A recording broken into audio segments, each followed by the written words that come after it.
Graham, you built Frank on the idea of selling ideas and not hours, right? And you were a soothsayer because uh, most of PR is still not about that. And in today's world, boy, that's changing big time.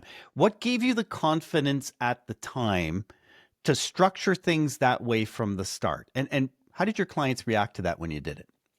Well, it was 25 years ago now, Yeah. celebrating 25th anniversary this year. And I guess it's always, you know, been in the nature of the agency, creatively and commercially. We have a phrase that we use quite a lot around the office, which is to be a dick. Obviously, you kind of might think it's quite controversial thing to say because you don't normally want to be a dick, but in our case, you do want to be a dick, and that references the late great Dick Fosbury, who revolutionised a sport, and his sport was the high jump, and he was a pretty ordinary athlete. Not doing particularly well at the sport. And long story short, he came up with a completely different way of doing it. Whereas everyone ran up to the bar and went over head first, he decided to run up to the bar and swivel his hips and go over backwards first, and shattered the world record, won Olympic gold, and really revolutionised the sport, literally turning on its head. And that's our mantra, if you like, from a creative point of view, but also that applied for me from a commercial point of view when I set up the business. I didn't enjoy working to hours. I didn't like the fact that a client could effectively dictate from a commercial point of view my profitability, because if it was buying a number of hours and hourly rates and all that sort of stuff, plus I found it so boring and counterintuitive. So I learned what not to do. I mean, I'd obviously spent 9, 10 years in the agency world getting my experience at a great agency called Lim Franks, and learning how to do things, but how not to do things. And I guess that was one of the things that when I set up on my own back in 2000, I thought, let's be a dick about it and do something different. And the business model was really based on that, twofold, because if you could come up with an idea, as we'll come on to, no doubt, you can come up with an idea literally, walking to the office one morning in your shower, as Hmm. you wake up in the morning, it pops into your head. Sometimes as the client's giving you the brief, you've got the nugget of idea. So if you can come up with an idea quickly and efficiently, that's a really good thing to do. And hopefully it's going to be such a great idea that actually when you come to execute and implement that idea, it will spread like wildfire and not require that, kind of endless selling and phone bashing as we used to have to try and get people interested in your story. If you come up with such a great idea, people would just be interested in the story and it'd go viral quite quickly. So from a business point of view, it made perfect commercial sense because you could sort of kill two birds with one stone, so to speak, spend less time coming up with an idea and less time actually implementing the idea, which should lead to, in theory, increased profitability levels. And, if I look back, just a couple of stats, really over the last 25 years, because I thought I'd have a look into that over the last 25 years to see whether that has worked or not, or whether that's rung true. And since September 2000, our total revenue as an agency, by the end of this year, will be around about 110 million English pounds. Ooh. That's how much money clients have paid us in 25 years. That's quite a long time. And our EBITDA for that period, looking back at all our books, company's house, year in, year out, our EBITDA will be roughly about £33 million, which works out for an average EBITDA, an average profitability over a 25-year period. And I'm telling you, we've had some ups and downs in that 25 years, but the average profitability is 30.8%. And as I said, that includes some good years and some not so good years. So, it's worked. If I look at it from a Wow. business point of view, that not charging by time, we've never done one timesheet, and never had any time management software or anything like that. And to be honest, never had a problem with clients working that way.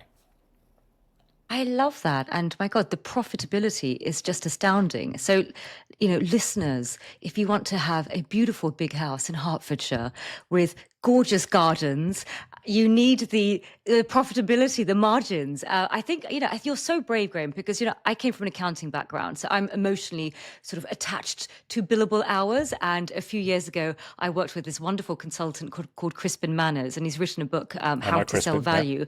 Mhm. He's brilliant, and he really championed his Fasano. You can't be just billing by hours. You've got to understand that your IP, is all those years that you have spent learning, going to industry events, reading books, and you just want to bill for the hour, as opposed to, all those hours that you've spent really honing that knowledge. And also, what I also realized is actually the idea part is fun. The story mining, from a culture perspective, is actually much more fun, and it's more productive, and it's more profitable. So it's kind of like, why aren't we doing it? I wanted to ask you a bit about, I mean, you are one of the pioneers of bringing that in, and a lot of other agencies, such as myself, been really late to the game, frankly. Pardon the pun. And I wanted to ask about AI. Now, AI is going to be cutting down hours it takes to produce work. And so, how do you think things are going to evolve now we've got these tools where before we'd say, oh, well, it takes us about 2 hours to write a blog and all of that sort of stuff. So how do you think AI tools like LLMs, like ChatGPT, etc., is going to change things? Do you think a lot of agencies are going to sort of follow en masse what you've been doing from day dot? How do you think that's going to make a change to our industry? I can't speak for what other agencies are going to do. For us, it's been brilliant, and we use AI a lot, both to help run the business a bit more efficiently in the new business process, to dissect briefs and interrogate briefs a bit more, distill down tons of information into short, snappier versions, and then creatively to really help in that process. I don't think necessarily AI really hits the nail on the head from a creative point of view, but it certainly gives you tons of food for thought. And if you give it the right prompts, can be a brilliant, almost like a planning director. I sort of use it as, really. I mean, I'm very involved in the creative process, and the questions you can ask get great reaction. So it's only going to make that process more efficient. But I don't think clients really care. I've never come across in 25 years a client that's bothered about how much time we've spent on a project. The only time they're bothered about time is when we haven't done a particularly good job. If you do a good job, it doesn't. I don't think clients really care if you knock it out of the park. To me, and that was again one of the founding principles when I set up the agency. It was all about output, not input. I don't really care if it's taking you 100 hours, 1,000 hours, 5 hours, 5 minutes. I don't care how long it's taken you. If you can come up with a brilliant idea for me that's going to transform my business and my brand, and when you don't do that, maybe the conversation gets a bit better. And sometimes, your crispin manners that you refer to and other sorts of people, I've had so many arguments with them about, oh, you got to charge for hours? How do you manage your business? How do you run your business? How do you know which client's making money, which client's not? Well, there's a couple of points on that. Firstly, you probably don't know which client is profitable and which client is unprofitable. And it's never bothered me too much when I've looked at the overall bottom line, because when you run an agency, it's a group of clients and a group of people, it's a collective. So as long as the margin has been good and at the right level, I haven't really bothered too much about where that client individual client profitability is coming from. And then, and again, if I reference the average profitability over 25 years, I kind of rest my case on that one. And then the other point to make is they say so Graham, or actually everyone normally calls me Gigi, but so Gigi, how do you then get clients to pay you more money? How do you have a fee negotiation with them? Don't you want to go to them and say, look, we spent 100 hours this month on your account and you're only really paying us to 50, so you could give us twice as much? And I say, I've never ever used that once in a fee negotiation. If I'm trying to negotiate with a client about why they should pay us more, I go in and I talk about what sort of job we've done for them over the last period, 6 months, a year or whatever, what sort of results we got. If they're great results and the client's really happy, I'll ask them for more money. If we haven't got very good results, I haven't really got a leg to stand on if I'm going to ask them for more money, no matter how much time I've spent. So it's all a factor of the results and the output that you get for clients, in my opinion. And I've never really had to refer to hours beforehand. So I've never, and also like you referenced, Fazana, I think it's for a creative agency, it's almost counterintuitive to work like that. I mean, it grinds you down a little bit. And also I think that a lot of the information that you get from timesheets, which are the way that a lot of businesses are run, is probably erroneous and probably wrong and inaccurate anyway. Because I don't think everyone always says, "Oh, I didn't know how to fill up the timesheet, so I just filled it out with what I thought would make sense," or I only caught up at the end of the week doing it, or whatever. There's all sorts of things that actually that information, if you're going to run an agency using it, I think is probably quite inaccurate and a bit bit hopeful that you're running an agency based on that information. Gigi, if I may, Thank don't you get sort of like staff members then saying to you, well, if we don't bill on time, then why do I have to work 7.5 hours a day. Mm. Why can't I just rock up with a great idea and deliver it, and then take the afternoon off and hang around the V&A? Absolutely, you can. We have Frank, we have Flexi Frank, which is a well iterated workplace policy that you can do exactly that. If you've done your job for the day, or you want to get off to go to the V&A, explore culture, or take your dog to the vet, or do whatever you want to do, go ahead and do it. We're pretty flexible. We are Love in the it. office. We are in the office 5 days a week, but we're completely flexible with that. I mean, I think it becomes a bit like a drug, though, doesn't it? In this job, is that the more success you have, and the more great ideas that you're doing, and the more great work that you're churning out for clients, you want to carry on doing that. So Yeah, I because kind it of, doesn't feel like work. it doesn't Yeah. feel like you're having fun anyway. So probably more fun than you might have at the V&A. Do you need to be big and successful already to pull this off? And here's why I'm asking that question. Smaller agencies tend to bill on time because inevitably clients come back and say, awesome A, B, and C, but now I've changed how I want all of this. I have a completely different template for how this is to be written. And to deliver it, it is an additional 10 hours work. This comes to mind because this just happened to me yesterday. Come back to the client and say, yes, we can go backward and fix all of that, but that's 10 hours work. Therefore, we're going to bill you this amount. How do you cover that if you're not covering hours? Because sometimes clients don't just say, deliver me ABC. They say, go back and shape ABC a little differently.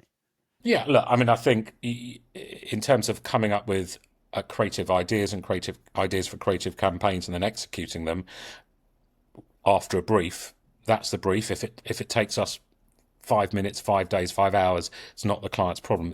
It's kind of our problem. I I think get that. I get where a that. client expands the scope of work, I think you're referencing to, and it might not be ideas related. It might say, look, I want someone working out of my office for the next 3 days, sort of seconded into that. Then yeah, on Tactical. on Yeah. those occasions, then we might, apply some kind of form of daily rate card, but they're isolated. Then they're not really the business model. I mean, we'll do that if someone wants to buy someone for a period of time, or increase the scope of work just purely based on, I want another 10 hours, then we'll have to kind of apply a rate card. And we do have a notional rate card that we work towards. But again, we don't sort of cross-reference it back. I guess that the issue comes, and the major issue you have with procurement departments, and that's when they just want to buy time, and the end client, normally on the marketing PR com side, they just want to buy campaigns and ideas, and that's where sometimes a bit of a disconnect comes. So you have to have some notion of a rate card and how much you want to charge, but then I've never again had a procurement department that has asked us for a timesheet, because the client's never been disappointed with the results that we've got. And as I said, only if a client's really disappointed and probably a bit angry, I think they say, well, you didn't spend enough time, that's why you did it. And it's never through lack of trying. Not every campaign is a home run, as we know, and we try our best to make sure. But as long as we try our best, I think, and for whatever reason it doesn't happen, and I can count on the fingers of one hand probably in 25 years the amount of times that happened, then a client may well reference time, but you've probably not going to have a relationship with that client going forward anyway, because you haven't got very good results. The bottom line is it's all about results, and that's what I wanted to build as a business, a results focused business. And as Farzana referenced, it's miles more fun. It creates a brilliant culture and a brilliant environment. I think people, naturally, PR people love working in that sort of environment. Can I tug on that just to play devil's advocate? You can't guarantee results. No, you can't. So But how we're do you not. bill on results We don't bill then? on results. You don't bill on results. You bill on time. So a client will give you a budget. You will work out how much you've got to spend to make your ideas happen, and how much your fee is on top. Fair And then enough. you will try and get results based on that. If Yeah. you don't get the results that you've, led the client to expect, and that you're going to deliver, then you probably won't get any more work out of them. If you manage to deliver what they've expected, you'll probably get another chance. If you exceed expectations, you got a client that you're going to have for 20 years. And thankfully, we've had quite a few of those. Do you know what's really interesting, Graham, about your journey, and is the success that's equal in creativity and the commercials? And sometimes you hear about these really creative kind of like shops, and they do the most amazing award-winning work, and then you hear that they've gone into liquidation, and that balance was really hard for them.